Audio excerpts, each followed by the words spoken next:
Bona tarda a tots. Us donem la benvinguda a aquesta darrera conferència del cicle de ReCity sobre canvi climàtic. Avui tenim amb nosaltres a la professora Barbara Maher. Ella és professora de Ciències Ambientals, també és directora del Centre for Environmental Sciences a la mateixa universitat. És una investigadora que ha rebut nombrosos reconeixements. Podeu mirar la seva biografia a la web del projecte i ha treballat en aspectes que són molt importants. De fet, no volíem acabar les conferències sense tenir una d'especialment dedicada als efectes de la contaminació que lligats al canvi climàtic o a l'impacte del canvi climàtic sobre la contaminació, doncs com això es pot acabar traduint o agravant amb els efectes sobre la salut humana. Aleshores, jo volia fer una breu introducció de la Bàrbara i res millor que una diapositiva que en la seva major part prové del seu treball i que en el meu cas, d'ençà que vaig llegir aquest article, aquesta diapositiva la poso sempre en totes les presentacions en les quals tractem d'aquest tema. I bàsicament és un estudi que ella us en explicarà més els detalls, però com que vull que això quedi com a algun dels punts importants perquè us en porteu cap a casa, ella treballa sobretot en temes de nanopartícules i la seva identificació, quantificació i darrerament també com això s'associa a salut humana. Aleshores va aparèixer un estudi fet en autòpsies de cervells de malalts d'Alzheimer de dues localitats, ella us ho explicarà, i que ha estat el primer estudi que ha mostrat que en aquest tipus de patologies, sense que es pugui arribar a un efecte causal encara, però estem en camí que això sigui així aviat, es podien diferenciar les magnetites que produeix el cos de manera natural de les magnetites artificials que provenen dels fums dels vehicles de dièsel, bàsicament, i d'altres tipus de vehicles.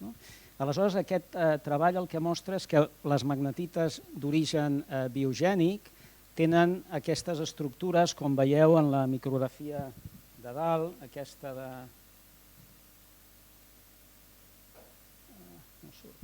aquesta que té cantos quadrats, mentre que les de la contaminació són rodones, són esfèriques.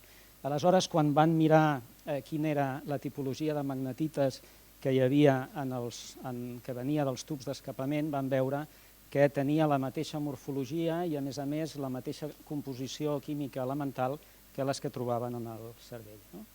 Posteriorment, un altre estudi que va aparèixer un any més tard, fet per investigadors xinesos, va mostrar com aquestes nanopartícules, partícules de diferents tamanys, com a mesura que eren més petites podien penetrar en òrgans on abans es pensava que era impossible que arribessin. Aquestes nanopartícules arriben al fetge, al ronyó, amb aquests estudis. Ella us mostrarà que també arriben al cor, a part del cervell, on ha treballat més. I bé, la bona notícia és que es poden quantificar, que tenim experts com ella que són capaces de fer-ho. La mala notícia és que no es mesuren, és a dir, no hi ha xarxes ambientals actualment que mesurin aquest tipus de partícules. I per tant, això constitueix una amenaça important a la salut pública, bàsicament perquè no hi ha encara les normatives europees que ho regulin. No és que els ens de control de salut pública no ho vulguin fer, sinó que normativament no hi estan obligats. Aleshores, que sapigueu que, per exemple, anàlegs més o menys grollers d'aquestes nanopartícules poden ser les concentracions de NOx, de diòxids de nitrogen, i que en un estudi que van fer a ISGLOBAL, basat en ciència ciutadana, posant uns tubs de nitrogen de NOx que són una manera bastant bàsica i bastant aproximada, però que serveix per donar una imatge de quin és l'estat en el que fa referència a aquest tipus de contaminant. Si veieu el mapa de Barcelona, veieu que està està reflectit les zones en les quals els colors indiquen que hi ha concentracions més elevades. Una de les zones més importants és just el carrer que tenim aquí davant, per tant el carrer Aragó, la Gran Via, però no exclusivament, perquè hem de pensar que tot allò que passa dels 40 micrograms per metre cúbic, el blau aquell turquesa, tot el que està en blau o més amunt està per damunt dels llindars. Barcelona no complirà la normativa, com sabeu, amb el que fa referència a NOx i a PM2,5, i per tant és un toc d'atenció en el que hem de fer, en el que hem de parar esment en el proper temps, bàsicament perquè té uns efectes importants sobre salut. I ara us deixo amb la Bàrbara. Bàrbara, the floor is yours.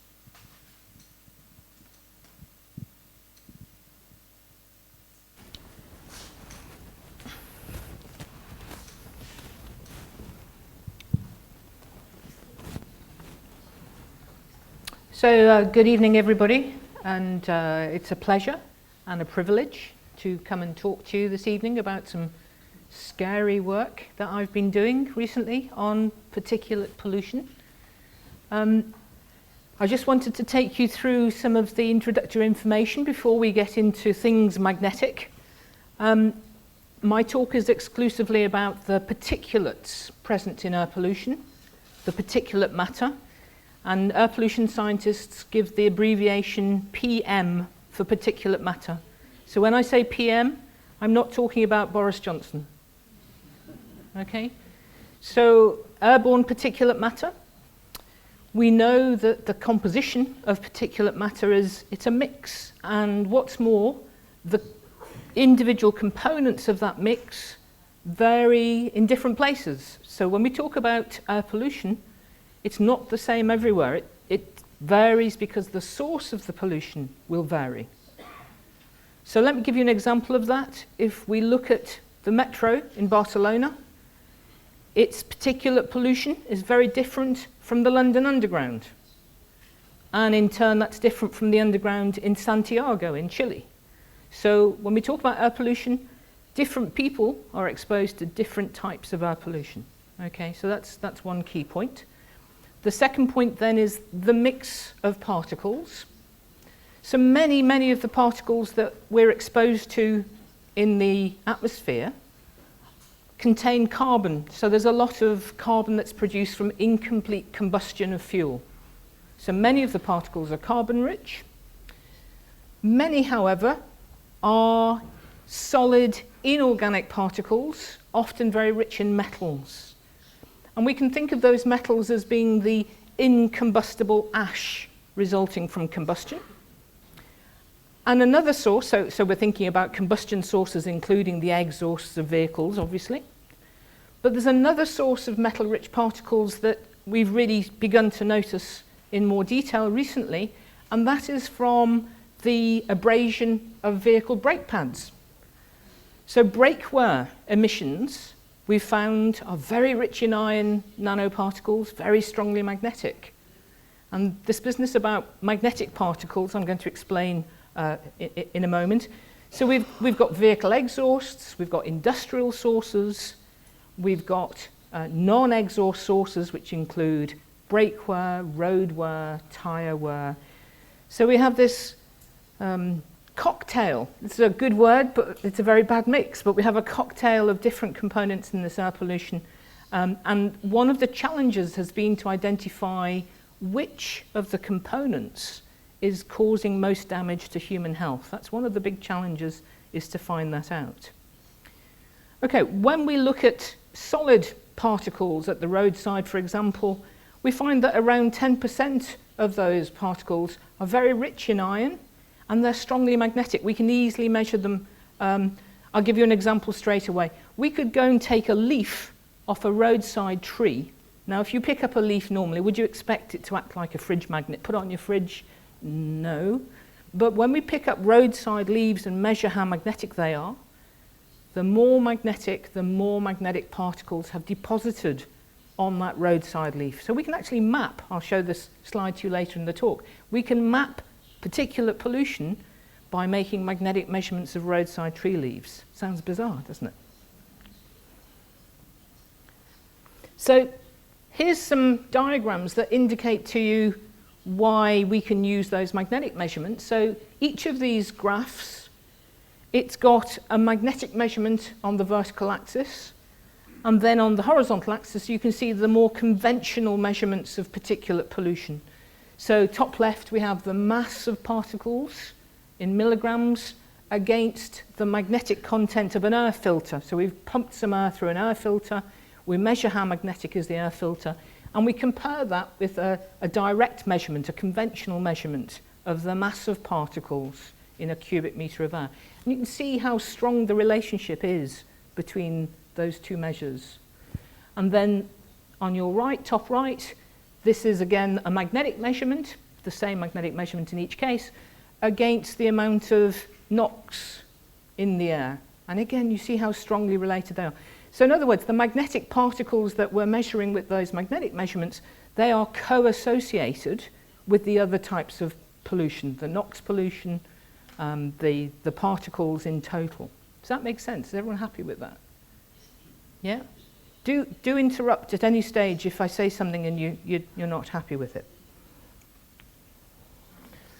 Okay, now, in terms of particulate pollution and health impacts, the size of the particles is really, really important.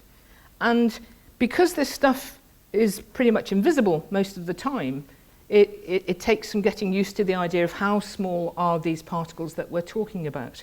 So here's a diagram of a human hair, and you can see in the blue circles, the blue spheres, this is the size of particles that are called PM10. So they're 10 micrometers. Remember, a micrometer is 1,000th of a millimeter. Okay? So these are the relatively big particles, PM10. They're relatively big compared to what we're going to talk about in this talk, which is mostly nanoparticles. So the blue particles, this is how they would look compared to a human hair. The red particles, they're the PM2.5, so 2.5 micrometers and below. In comparison, down at the beach, an individual particle of sand on the beach would be about 90 micrometers. Now in this talk, I'm not even talking about PM2.5, I'm talking about PM0.1. Okay, so these are nano. On the end of that cross-section of the human hair, you could balance thousands of these nanoparticles. And those are the particles that, as Xavier has mentioned, they have no barrier anywhere in the human body, essentially.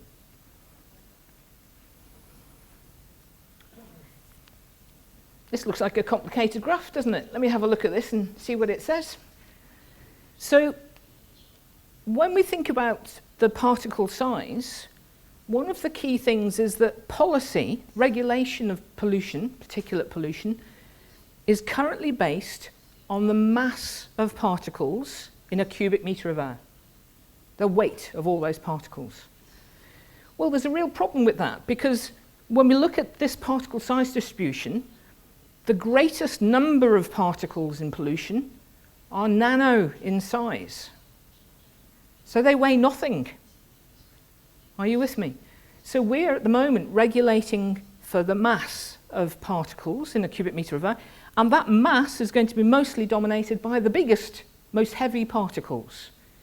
Yeah? So that might not be a helpful thing to do. And even PM2.5, which, more and more people are moving towards regulating PM2.5, even PM2.5 doesn't really capture the fact that the great majority, the greatest number of particles that we're exposed to are actually in the nanoscale size range. Why does particle size matter so much? It matters so much because of where the particles can get to. So this is a very dodgy slide because I've obviously copied it and over-magnified it and it's gone a bit fuzzy, but never mind. I hope the basic point is still visible. So you can see that the smaller the particles, the greater the extent of their penetration into the body. Now, when I first started looking at particles in air pollution, this was the typical diagram you would find in a paper or a textbook. And it's concerned with inhaling particles and their fate when they reach the lungs. Okay, so this when I first started, this was a very typical diagram. And you can see that if the particles are less than a micrometer, they can make their way all the way down through the respiratory system, and they can actually get into the air sacs, the alveoli of the lungs. Worse, they can actually then transfer from those air sacs into the red blood cells that are snug up against the air sacs in order to do the gas exchange. And of course, once they're in the bloodstream, they can go everywhere. If I'm lucky, when I press the button, here we go, another little arrow is going to appear. And this is the work we've done recently that suggests that not only are those particles being breathed in and down into the lungs, but actually they have a direct route of access through your olfactory sensors, through the nerves of the olfactory bulb, directly into your brain.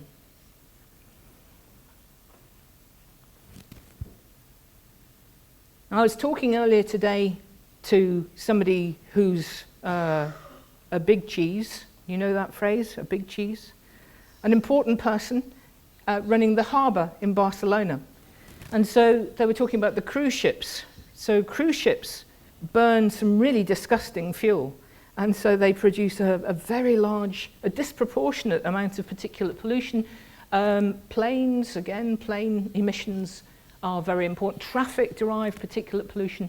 And even, of course, trams and the metro are producing these metal-rich particles.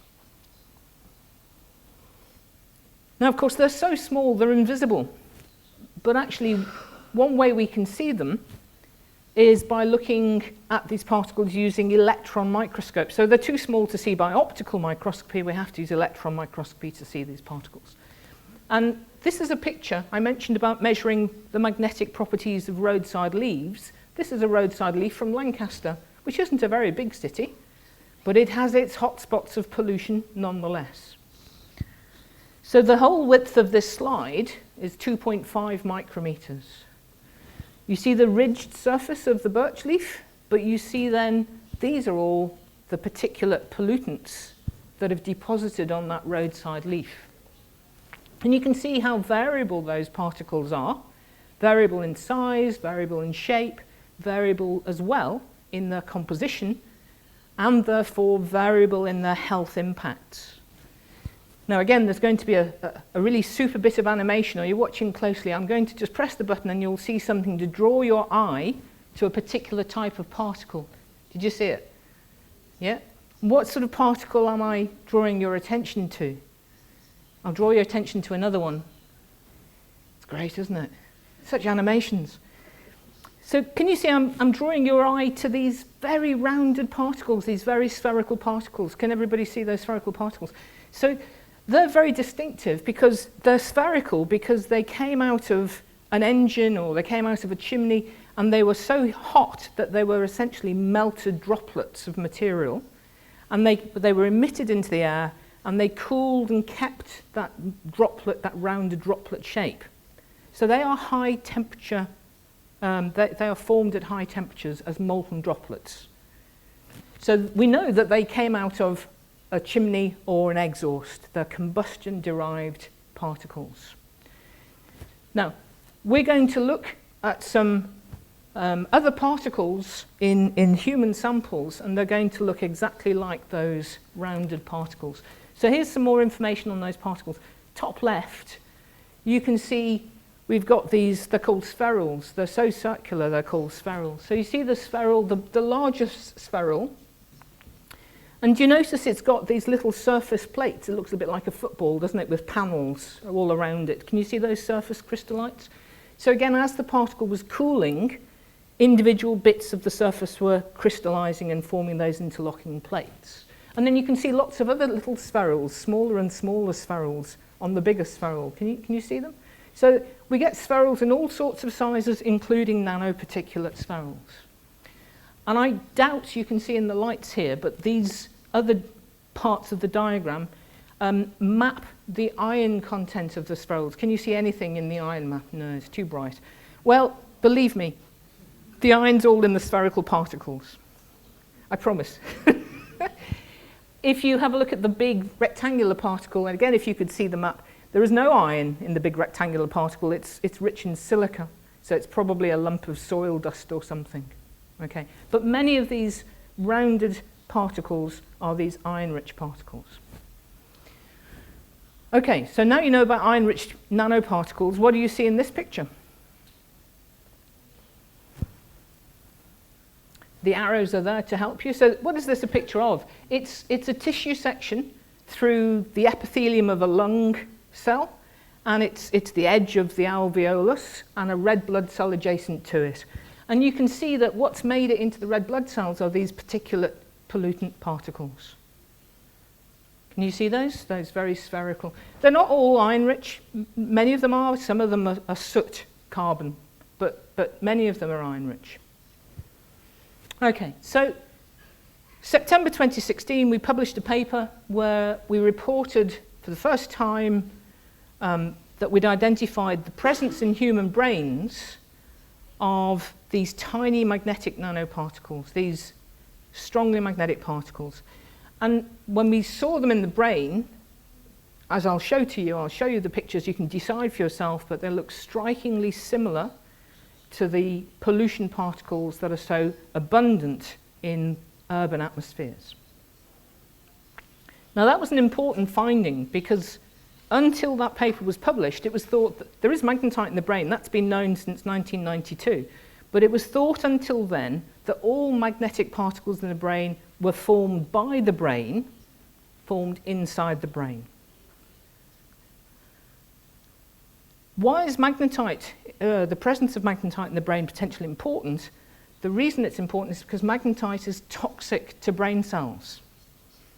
And therefore, if indeed we're inhaling magnetic nanoparticles into our brains, that may constitute an environmental risk factor for neurodegenerative diseases, including Alzheimer's disease. Okay, now I mentioned in 1992, this paper was published by Joe Kirschvink from Caltech in the US, and this was the first report of magnetic particles in the brain. Okay, magnetite, biomineral, that's the key syllable here, biomineralization formed inside the brain. So here are pictures of what that brain magnetite looks like. And you can see these particles, they're not rounded, they're very geometric, they're very angular, they have corners, if you like to think of it that way. And Joe has been working for a very long time, ever since he published that first paper, he's been working on testing the idea that humans have a magnetic navigation sense, and that's why your brain is making some magnetite. And I've said this before, but if that's true, then I have no brain magnetite. My navigation skill is zero. Okay, so I'd been working on magnetic measurements of atmospheric pollution, and then I was reading about magnetite and Alzheimer's disease. And again, there's some bits of the jigsaw here that have been very well established for a very long time.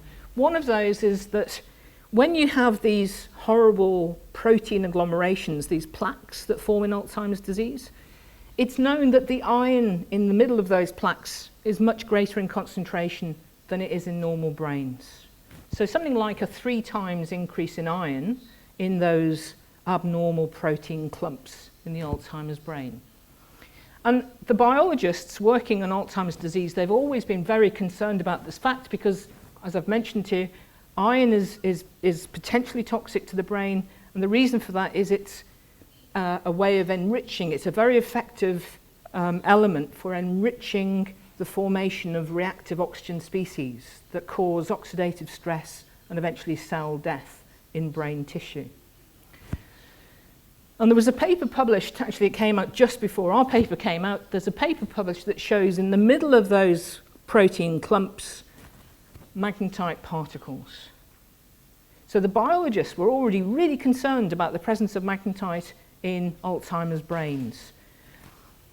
Their theory, however, was that the reason magnetite is present in Alzheimer's brains is because the brain is not working as it should, it's not handling iron as it should, it's not storing it safely as it should.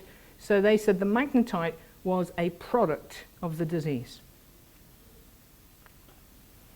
So again, before we published our work, there was this paper that had suggested that not only was iron enriched in Alzheimer's brain, but magnetic forms of iron was enriched in Alzheimer's brain. So just this little bar chart at the bottom here, Samples A, B, and C came from Alzheimer's cases, and samples D, E, and F came from controls.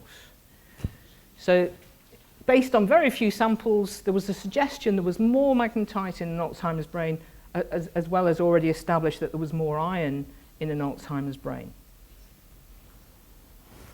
A horrible slide. So this is what your brain looks like when it's severely affected by Alzheimer's disease. So whole areas of your brain will not function because they've been converted into these lumps of plaques and tangles.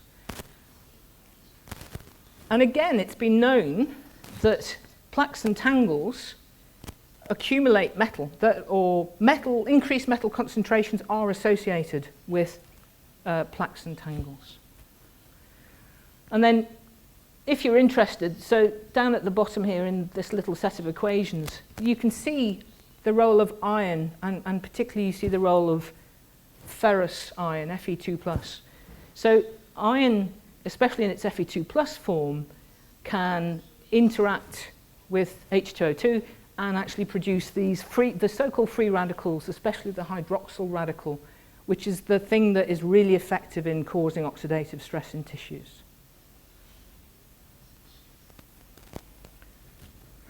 Okay, so this paper, this is the one, it actually was published whilst our paper was in review.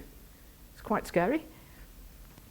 When I first saw the title, I thought, oh my God, somebody's beaten us to it. But lo, this paper reported the presence of magnetite particles directly associated with Alzheimer's plaques. So these pictures, wherever you see the yellow arrows, they are little magnetic nanoparticles in the middle of these protein clumps. So where is the magnetite in these brain samples? It's right in the middle of the plaques. And again, those authors, their explanation for that was, as I've mentioned, that the explanation is the magnetites are forming in situ, in the brain, as a result of the disease and the mishandling of iron in the brain. Okay, so I came to think, hang on a second, we've got lots of magnetic nanoparticles in air pollution, we've got magnetic nanoparticles in the plaques in human brains, just maybe they're coming not from internal formation, but maybe doesn't have to be a mutually exclusive thing, maybe as well as internal formation, maybe you've got some external pollution particles getting in there. So we thought, if this stuff's coming up the olfactory bulb, maybe what we should first do is look at the frontal cortex of the brain and see if we find magnetite pollution particles in the brain. So we had two sets of samples. That's a very simple explanation, but it took months and months to get these samples. You don't get human brain samples very easily. So we've got two sets of samples. One set came from Mexico City, and you can see they represent the younger cases. So these are all post-mortem samples, obtained in the case of the Mexico City cases, mostly from fatal road traffic accidents. See, traffic will get you one way or another. And the older samples are they come from Manchester Brain Bank, so they're donated for research. That's where those other samples came from. And again, on the y-axis, on the vertical axis, is the total magnetic amount in those brain samples. And one of the things that became really obvious, if you look at that sample at the top, the most magnetic sample came from a Mexican City case aged 32 at death. So that case, that brain sample was by far the most magnetic. Otherwise, most of the the old samples from the Manchester Brain Bank, there was more magnetic material in the Alzheimer's tissues than in the non-Alzheimer's tissues. Hopefully that's what I just said. Is that what I just said? Mostly? Yeah, let's move on. Okay, so magnetically we've identified, and we can quantify, we can say how many of these magnetic particles are in the brains. And the answer is there's millions of them. There's millions of magnetic particles per gram of brain tissue. So again, let's look at the electron microscope results, and then we can actually see and also work out the composition of these brain magnetic particles. So on the left-hand side, you see this is a neuron, this is a nerve cell, and we're looking across the axis, so it's a long tube, and we're looking across the axis of that long neuron. And again, by now your eye should be well able to pick out those rounded electron-dense nanoparticles. So the diameter of the neuron is about 200 nanometers, and many of the particles we see are around 20 nanometers up to about 110, 100 nanometers.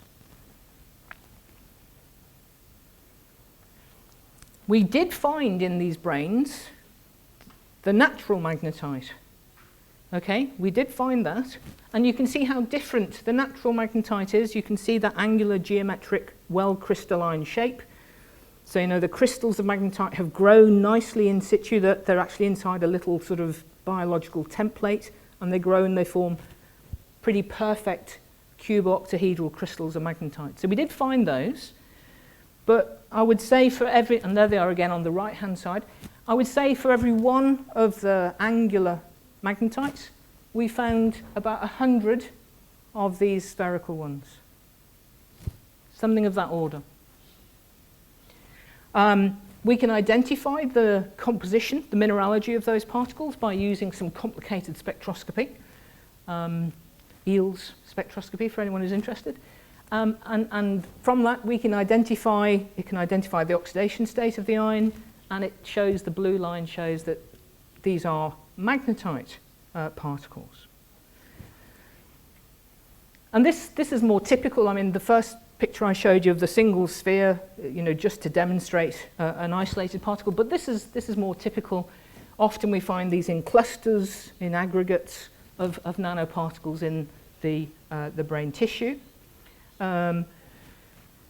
We can then again do this elemental mapping that I mentioned to you. So again, here you can see the structures in the brain, and you can see what appears as bright spots are the metal-rich particles, the electron-dense metal-rich particles.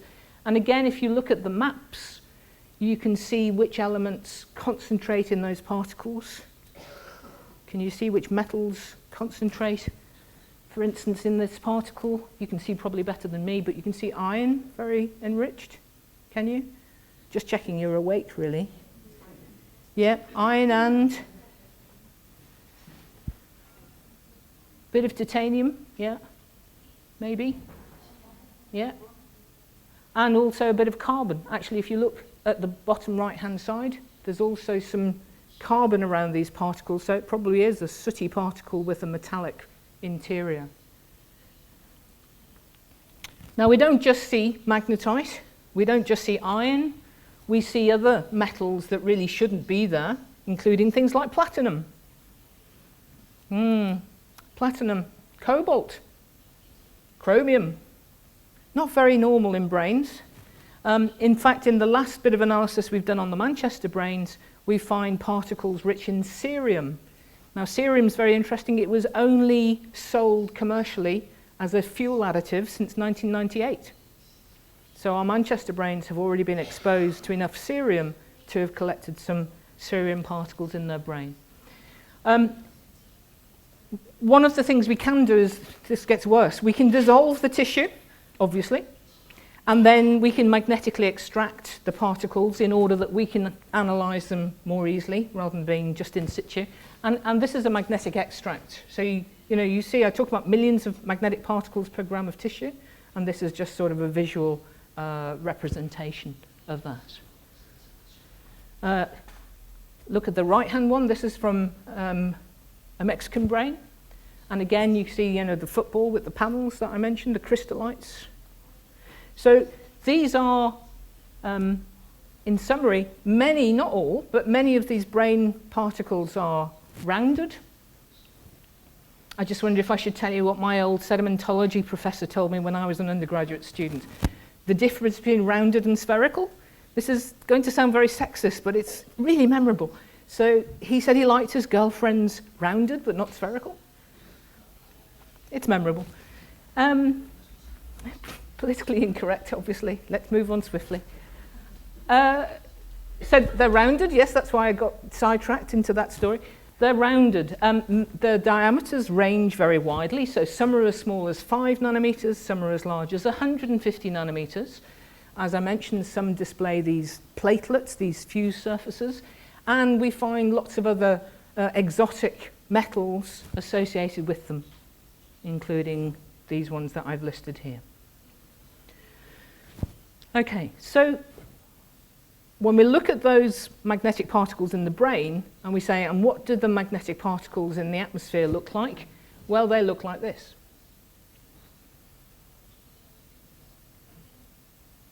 So these ones that I've just put up, top left, Lancaster bus station, not a place to loiter.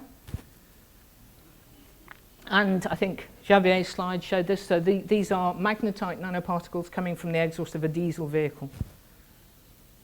Okay, so when I said the brain magnetites are strikingly similar to the high temperature magnetites that we see, which are abundant in the atmosphere, in Lancaster again, we can estimate that there are something like 10 to the 8 magnetic nanoparticles in a cubic meter of air. Yeah? And that top right one, that came from the roadside in Birmingham in the UK.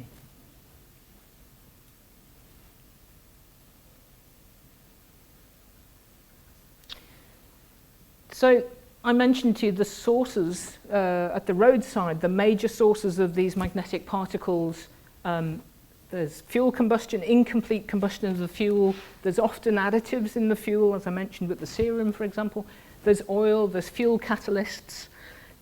The engine block itself can wear and produce nanoparticles. And as I mentioned also, frictional heating from brake pads. I was a bit surprised about brake pads being such a magnetic source because we've done some additional work and they are so magnetic. And then somebody in the industry actually rang me up and told me, do you know, they said up to 30% of brake pad volume can be composed of magnetic powder that's been added to those materials. So that was a shocker. I hadn't appreciated there was so much magnetic material actively added to brake pads. And then, of course, the whole point about a brake pad is it wears. That's how it friction and cause wearing of the brake pad and release of all those magnetites. Okay, to again check you're awake because it's getting quite late in the day. Look at the picture and tell me which ones were magnetites found in the brain and which ones are traffic pollution particles. Which is which?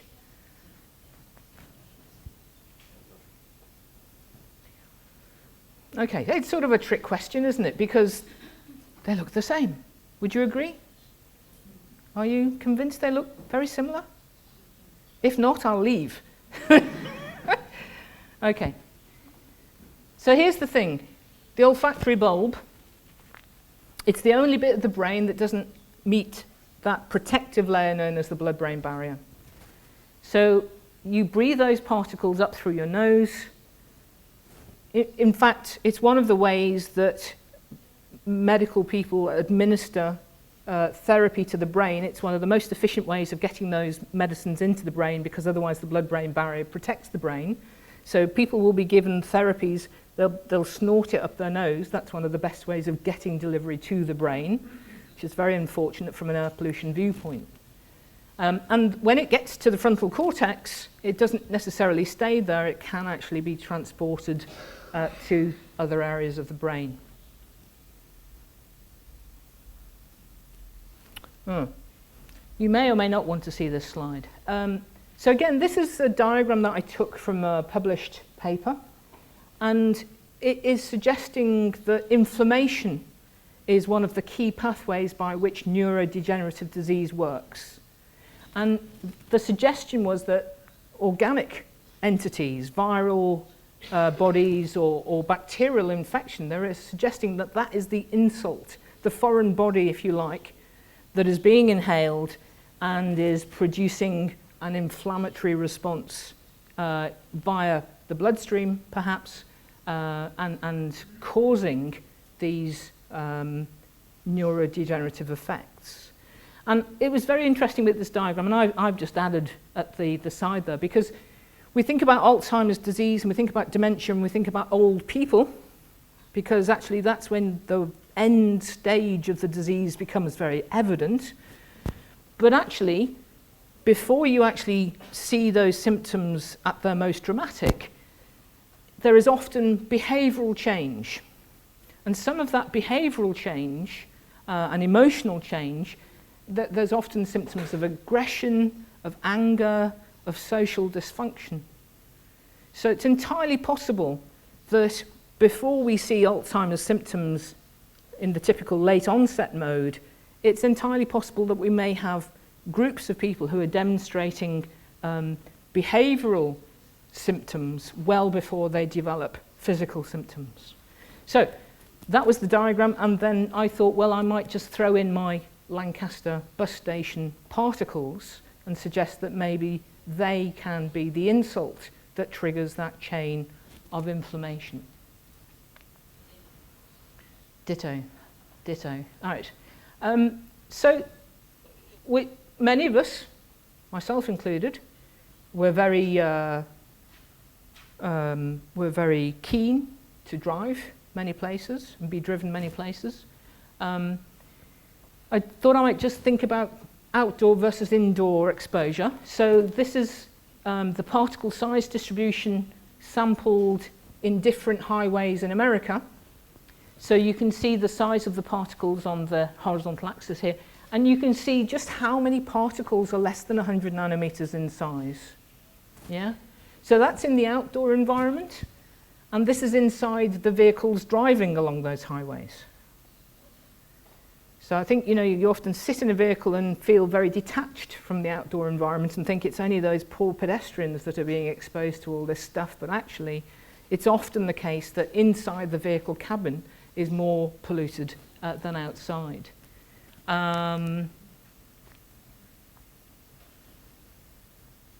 Yeah, this is a diagram from a paper that we published a little while back.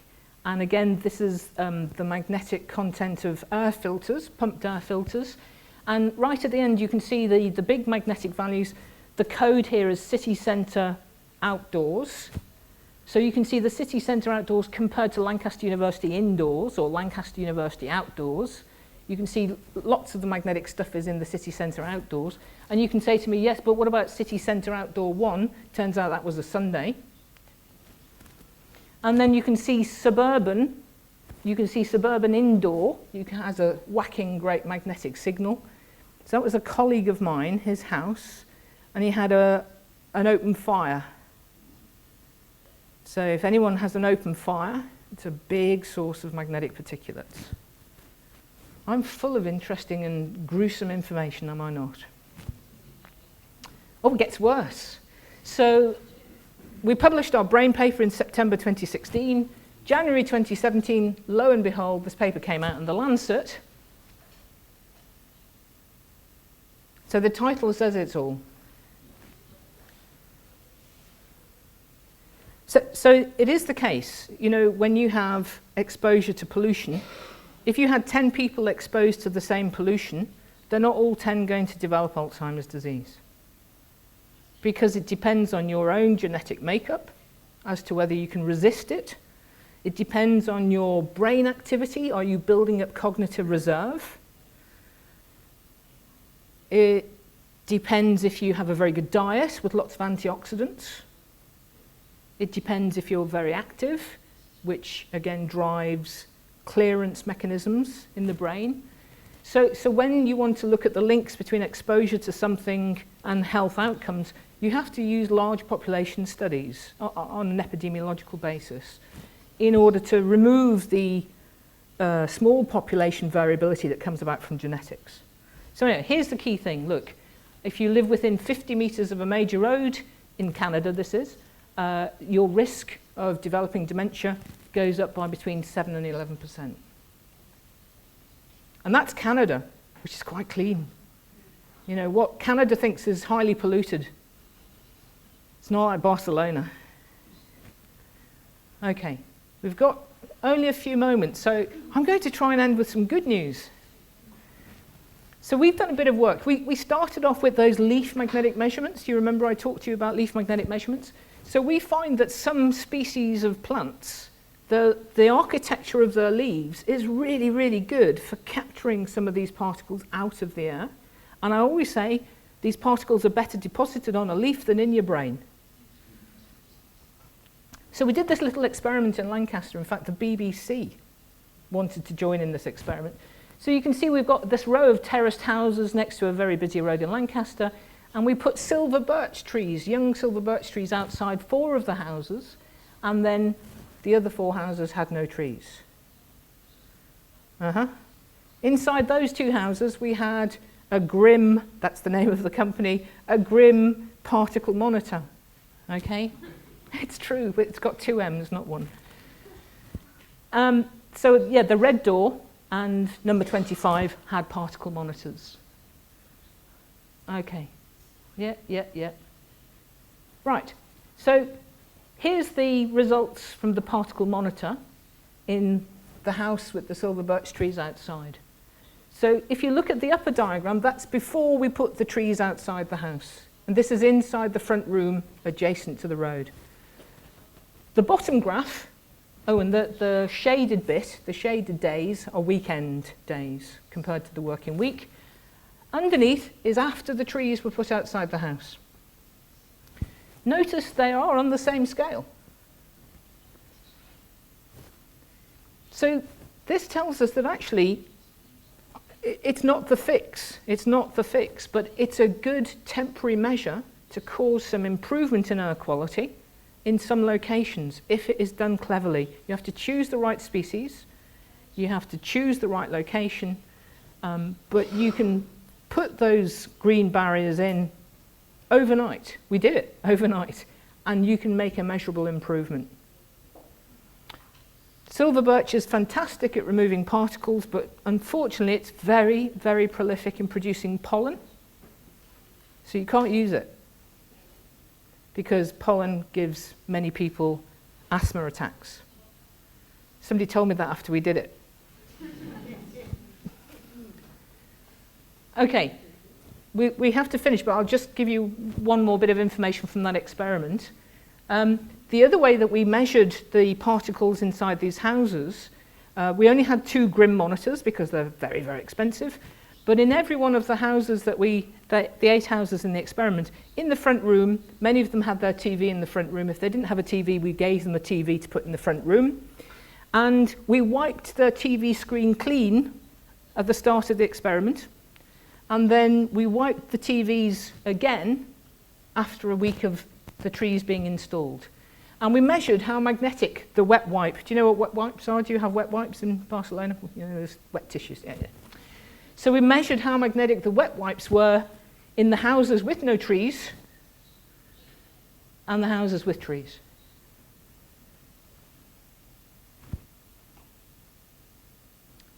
Okay, I'll finish very quickly. Oh, still got 5 minutes. Oh, cool. I can bore you some more. So again, just show you some mind-blowing pictures of leaves. So this is the clean leaf. This is one of our clean silver birch leaves before we did the experiment. Just look at what a silver birch leaf looks like. It's amazing, isn't it? So all the hairs and ridges, all these irregularities, this is what's so effective at capturing the particles. So here's the silver birch leaf after the end of the experiment. So much better that those particles are all accumulating on that leaf instead of inside people's cells and yeah, we don't need to look at that. Silver birch, of course, it's very good, but it's deciduous. So for about a third of the year, there's no leaves. So why not use evergreens? Well, we've found so far that evergreens are slightly less efficient, but of course they're here all the year round. And one species we've tested that did really well in our wind tunnel data is Thuja placata, which is western red cedar, which looks a bit like that. So again, lots of individual leaflets. So that's what it looks like at normal resolution. And this is what it looks like under the electron microscope. And if we get in a bit closer, you can see what a fantastic job it does of capturing particles. In fact, some of these particles, this is amazing. Do you see the stomata, the gas exchange pores on the leaves? And then look, you see that spherical particle? Gone, hang on. See, small enough to get right inside the stomata and be locked away inside the leaf. And that's what these leaves look like when they've taken the particles inside their structures. Yes. A map of Lancaster by leaf magnetism. Whoever would have thought it? Okay, conclusions. Because it's nano, it's ultrafine, because magnetite has specific toxicity to brain cells, because it's abundant and ubiquitous in airborne PM, it's possible, it's plausible that exposure to magnetite and those other associated metal-bearing particles might indeed be an environmental risk factor for Alzheimer's disease. And it's clear, if we start to think about this now prospectively, you might be exposed to higher concentrations of this pollution in your workplace. So what can I tell you? Some laser printers make use of magnetic powders, and they give off magnetic nanoparticles. If you're welding, you're going to be exposed to very large amounts of magnetic nanoparticles. Indoors, if you have an open fire, or if you have, like me, a wood-burning stove, which is very poorly sealed. Outdoors, sorry, I've clicked on too quickly. Outdoors, of course, from traffic and also from some industrial sources. So really, my final conclusions are these, that hopefully what these data indicate is that we must do something, as many things as possible, as most effective things as quickly as possible to reduce air pollution. I feel particularly strongly, last week I was looking at tissue sections from a 3-year-old that had particles in their heart tissue as well as in their brains. This isn't to be allowed anymore. We must stop doing this. Once you know that those invisible particles are everywhere, take your own actions to reduce your own dose. Step away from the curb, change your commute, take different routes, try to reduce your car use yourself, and let's see if we can install some very clever, some well-designed urban greening to do some of that temporary reduction, and I think clearly press your government advisors and policymakers, and let's move to electrification of the vehicle fleet much more quickly than is currently planned to do. So thank you very much for your time and your attention. Thank you.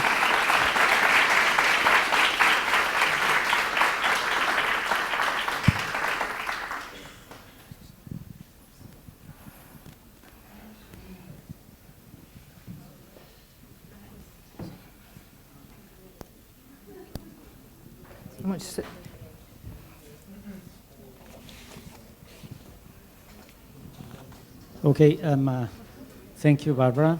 That was frightening. I think I will have nightmares tonight. So now there is some time for questions. Maybe before opening the floor, I wanted you to explain why this situation is particularly severe for children now, more than it was for us when we were a child, and how this has changed, and why sometimes actions to reduce inadequately the size of the particles, well aimed, but have resulted in bad outcomes. Sure. So do I need that? Oh, you have. Yeah, I have this one. Yeah. 2 lots of amplification. So it started off, didn't it, with PM10. People were measuring, weighing PM10. And the policy was we must reduce PM10. But actually it is possible that PM10 might have been safer than PM0.1. And so a lot of the policy drove technology change.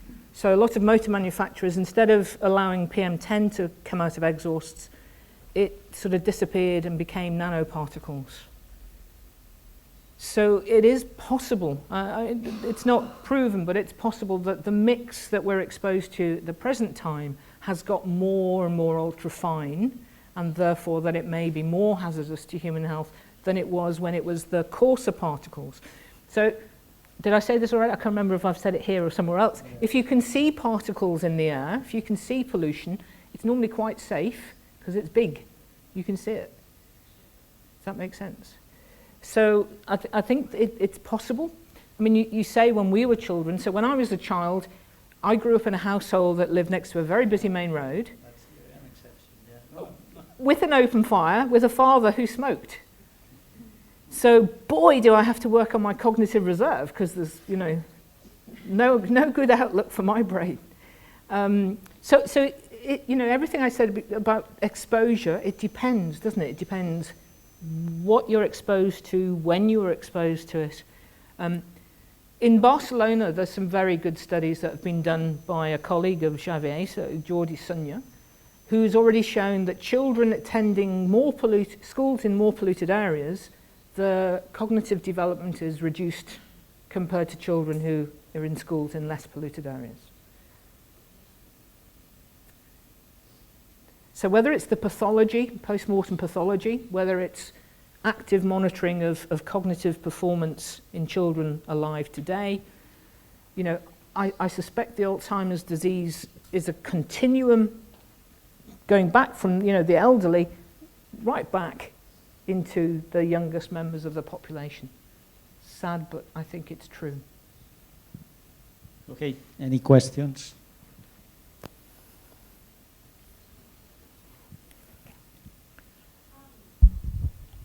Hello. I was wondering if there's been any research or whether you know if the nanoparticles are able to, I mean, it was shown that they penetrate the leaf structure. Yep. Does it have any effect biologically on the tree?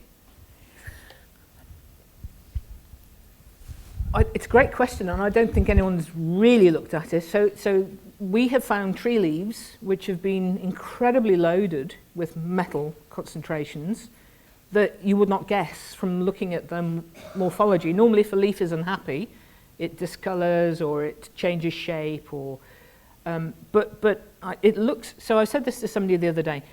Quite often, we put an air sampler next to a roadside tree in order to have a conventional measurement of particulate pollution and compare that to the leaf magnetic values, you know, to check that the leaves are actually telling us something useful. And here's something interesting. When we take the filter out of the air pump, the filter will be black with carbon-bearing particles. And when we take a leaf off the adjacent tree, it's green. The leaf has found some way of repelling the carbon particles, because of course if a leaf was covered in carbon, it couldn't photosynthesize. But when we look at the leaf, it's highly enriched in metal particles. So I'm sort of trying to answer the question. I wonder if plant leaves quite like metal particles to a point, because they're easier to get that way than having to get them out of the soil. I don't know. But you can imagine, can't you, a leaf would find it ecologically very disadvantageous to be covered in carbon particles, but it might like a bit of iron. I don't know. ¿Más preguntas?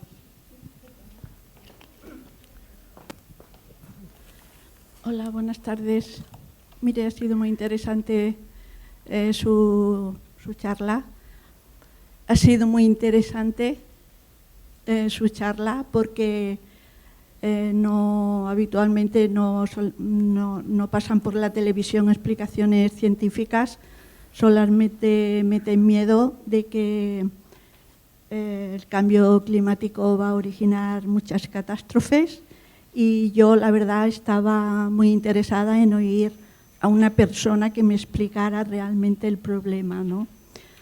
Yo quería hacerle una pregunta.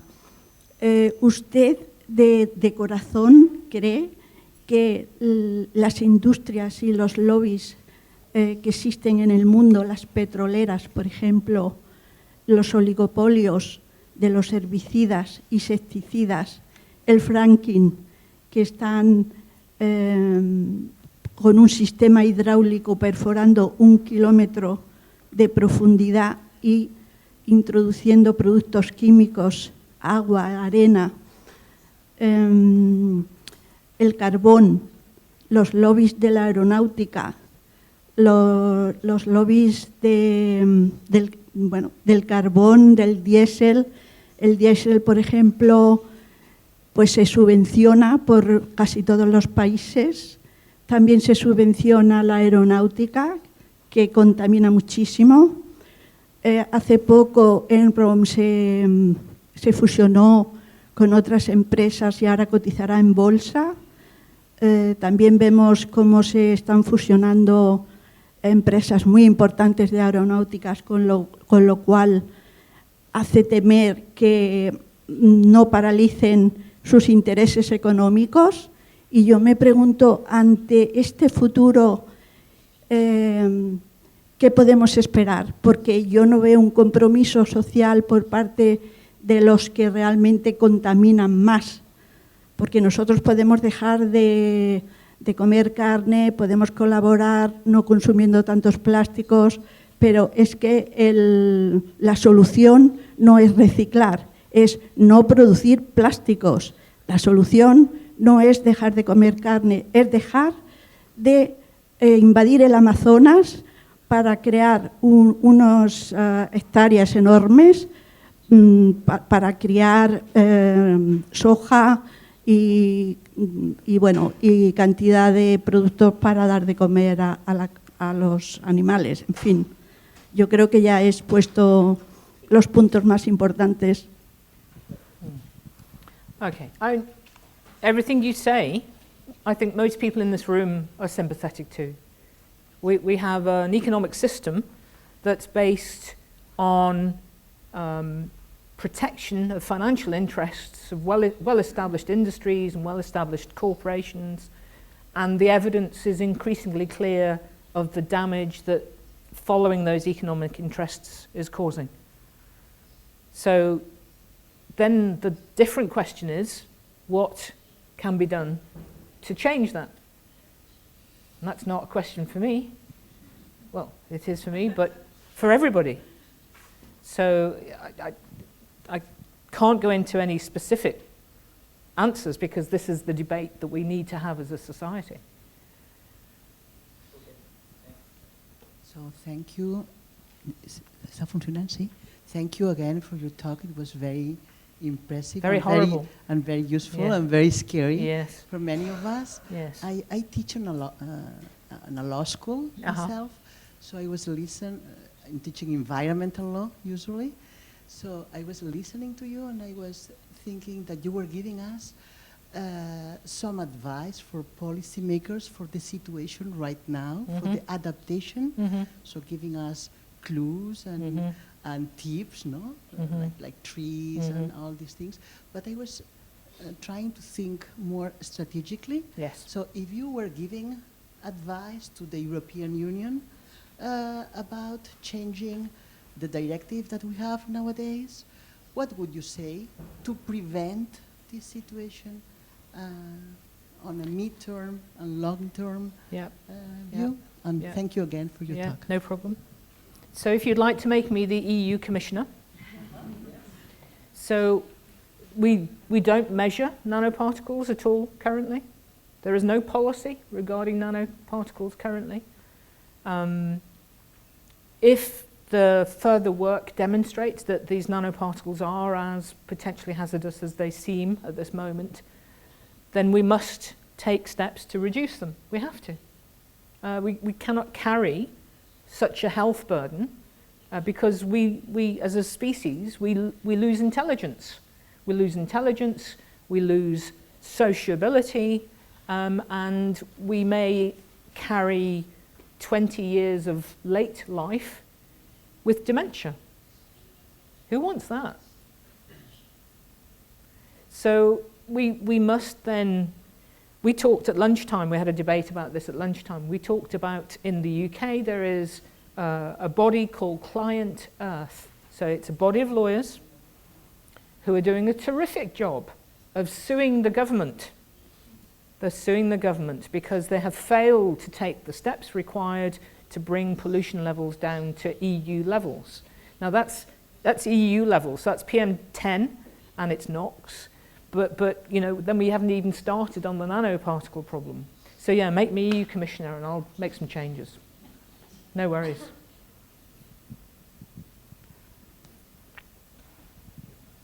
Well, thanks again for this very interesting exposure.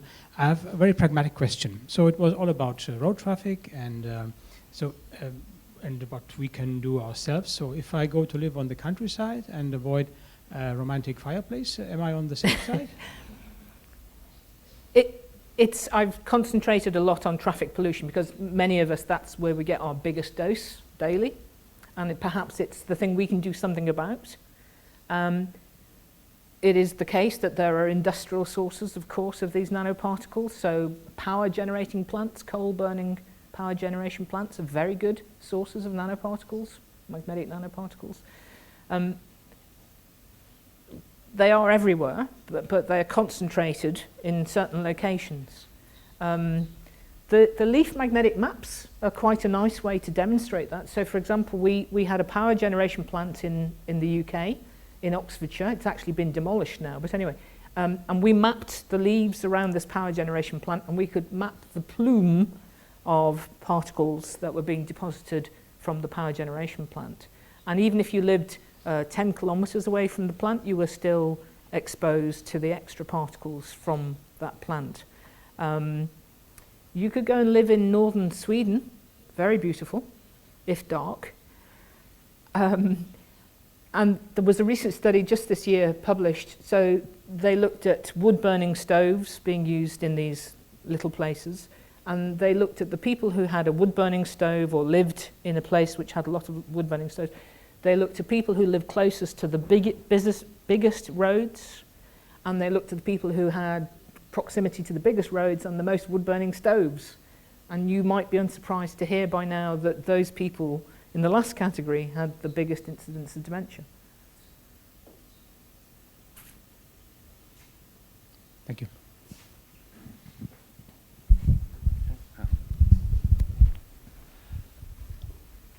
In Asia, there are people are starting to have air purifiers at home since, well, at least at home, they breathe something better than inside. When you talked about inside cars, that the air is almost as bad as outside. Or worse. Or worse. Mm. What is the main reason? When you also mentioned the TV dust that was wiped out, the trees may have an effect on the outside, yes, until they collapse. I mean, because they saturate, I understand. Yeah. Yeah. But is there anything similar to those air purifiers, home air purifiers, for outdoor use that could be considered or tested, or to see if there's any solution? Yeah. So if you Google air purifiers, roadside or urban or city, you'll find in Beijing, at bus stops, they have installed air purifiers. And I mentioned, because somebody raised this before earlier in the day, that, well, okay, if your energy supplying your purifiers comes from renewable sources. Because if not, you're just putting more and more energy demand onto the system. And if your energy is coming from coal burning, purifiers comes from renewable sources. Because if not, you're just putting more and more energy demand onto the system. And if your energy is coming from coal burning, but more and more people, more and more new companies are setting up which are making financial gains by proposing technological solutions. So you can Google and you can see that some people are selling living walls, and they make interesting claims about the efficiency of their walls. And you write to them and say, hey, where did you get your data from and the efficiency? And they say, well. So but there are opportunities, are there not, to actually develop new ways of doing things, and there are, entrepreneurial opportunities to do that. I'll give you an example. There's a French refuse disposal company called Veolia, or Veolia, or something like that. And they actually have set up a recycling facility in the UK, and they collect road dust sweepings, and they recover platinum group metals from the road dust. Isn't that clever? So, there are clever things we can do that might improve matters. So everybody in the room, if you have great ideas about how we can push governments to change policy faster, if you can come up with technological solutions. I personally have a great idea which I'm trying to develop, which is going to make every vehicle essentially a cleaner of the atmosphere. We take the power from the engine to actually run a little device that sucks in all the pollution. So if anyone wants to sponsor that. Thank you so much for your interesting presentation. I also teach law. I'm a labor lawyer, and I'm very interested in the interrelations between occupational health at work and in our field. Yeah. We detect some difference in terms of gender. And my question is if you have detected also in terms of gender some different absorption or some specific diseases that affect more to women in your field of research. Sorry, I just didn't quite catch the question. So have we seen differences between? In terms of gender. Gender? Mm-hmm. No, we don't have enough samples. So in all of the work that I've reported to you on the human samples, we don't have enough to make statistical associations. Okay, I think we had, I'm just struggling to remember, I told you it was the open fire during childhood. It was probably 32 samples. So, you know, these studies that I'm describing to you at the moment, they are sort of discovery studies. You know, it's identifying for the first time these external pollution particles inside brains, inside hearts. But we, and I should tell you something else. I'll tell you for nothing. Since we published that paper in 2016, we published the paper and we said, right, you know, write some research proposals, get some funding, do some follow-up work. Can you tell me how many of my research proposals have been funded? Can you guess? None. It's not a very popular thing to research. Either that or I'm useless. It could be that I'm useless. Yeah, true. Now, in all seriousness, you know, the level of frustration is enormous because, you know, this is something that requires properly following up. And maybe some other groups now are following it up, but we have not had the chance, unfortunately, to follow up on our original study. Okay, and one last question. I was just wondering if there's been any response from the UK government to your research so far. You know, obviously with the implications it has long term for, you know, health spending and so on. So the government department responsible for reducing air pollution is called DEFRA. And DEFRA recently produced a strategy document outlining its aims and its methods of addressing air pollution problems in the UK. And they put it out in a consultation phase, and I was invited by the Royal Society of Biology to join a panel discussion with the deputy of DEFRA to discuss the document. And the document was many, many pages long, and in that entire document there was one box on one page with one paragraph about nanoparticles. And I suggested that perhaps in terms of future-proofing, this was a rather minimal coverage of potentially a very important area, and didn't get much response. Okay, so just for closing up, let me state that from point of view of epidemiological studies, relationships have been found, statistical strong relationships, but essentially with PM2.5. So that might be a little bit the tip of the iceberg, and what we might be having is much more than that. But from that point of view, I think that one point that this kind of studies add is the mechanistic link, so as to demand liability. And I think that maybe not in Spain because law is different, but this can be done in the UK or can be done in the US. And I think that that's an opportunity also for pressing. And, so the producers of those nanoparticles are already interested in changing that stuff because they see the wolf. Yeah, it's money. Yeah. Things move when there is money. Yeah. Yeah. Okay, so that's one. I think that's the closing. Let me only stress that climate change will make situation worse in in many ways. Obviously, not everywhere, not in the same way. But if you think that conditions to which people are exposed to this source of pollution are amplified in some specific synoptic situations, then the situation will be much worse. So it's not to give bad news, but just to warn that what we are going to have in the future, if we don't address climate change, is also an impact on the way by which health is affected by pollution. Okay, so thank you, Barbara. That was very, very frustrating and amazing at the same time. Okay, thank you.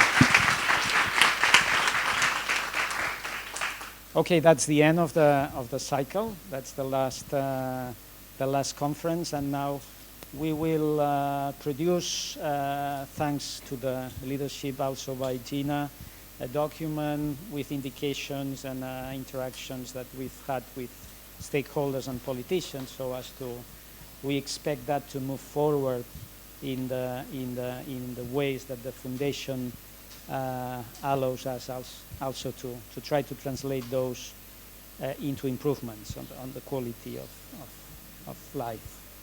So, thank you everybody, and we look forward to meeting you again soon.